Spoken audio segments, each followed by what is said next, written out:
It's a pleasure for me to be here. Assessment, of course, is one of the things I love talking about and thinking about, and obviously a really, really important topic. But just to get the disappointment out of the way early, I'm not coming with the answers. Because I've been around long enough to know that there is no single answer. I've been involved in a few sort of programs of assessment where people have been designing things, and what I've learnt from that is each solution is unique. And it's because we always have to compromise. So we might want a perfect system, but it might not be feasible. Or it might be feasible, but it's not actually perfect enough. So there's always things that we have to deliberately make decisions about. So that's one of the purposes of this workshop today, is to get your views on those areas that are important to you, and so that we can try and sort out what the issues might be that we do and don't need to compromise on. But just a few things. Firstly, why do we assess at all? And I think we need to keep that in our minds. Foremost, it is to guide learning, to guide the trainees' learning, to help them find the areas where they're not so good, so that they can improve, and to help them find the areas that they are good enough, so that they can spend less time on that area. So that's the most important thing. But of course, then the other thing is to guide decisions. And in the old days, we used to think that assessment used to be used to make decisions. And I don't think we think that way anymore. There's now a difference between the result of an assessment and the decision that we make. And I think that's going to be an important theme that will emerge. What we want to do is we want to use the results of lots of assessments to guide our decisions.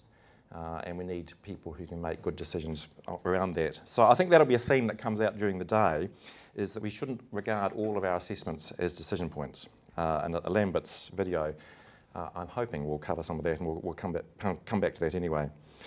And also, just to bear in mind that when we talk about summative assessments, what we should really be talking about are summative decisions.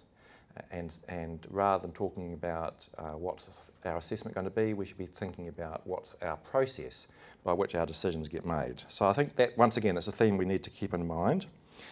We're moving away from the formative-summative dichotomy and moving more towards what Lambert will call stakesness, or Kees van der Vleuten calls it, the degree of stakes of the decision. High stakes decisions versus low stakes decisions. And one of the points there is when we make high stakes decisions, we have to have confidence in the data that we've got. So there has to be enough data points to guide that decision. So that's another area which I think will also come out. And then when we think about when we think about standards, and when we think about what it is that we all agree on, this came up a little bit just early this morning. How do we know that the decision made in Perth is the same as the decision made in Christchurch? That's often about having a shared language and having a shared concept of what it is that we think is important for our trainees to achieve. And I think one of the really important developments around that recently has been the entrustable professional activity concept. Some of you will have heard about that, but David Thomas will probably speak to that a little bit later on today.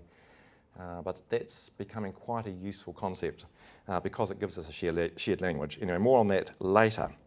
So the overview of what we're going to do, there's sort of three broad areas. I'm going to be involved with the first two mostly. And the first one is to think about failure to fail. Now, there's some areas there that we need to think about. I think there's two broad areas that we need to think about. We can fail people because the candidate hasn't learnt things, and we haven't, something to do with their learning. But there's also a failure because there's something to do with the process which we've involved. And I think we need to think about both those things. And we've got some thoughts about that. I'm going to ask you your thoughts about that as well. Then we're going to have Lambert with a video, and then we're going to talk about programs of assessment and how we pull all that together, and hopefully have lots and lots of discussion as we go through.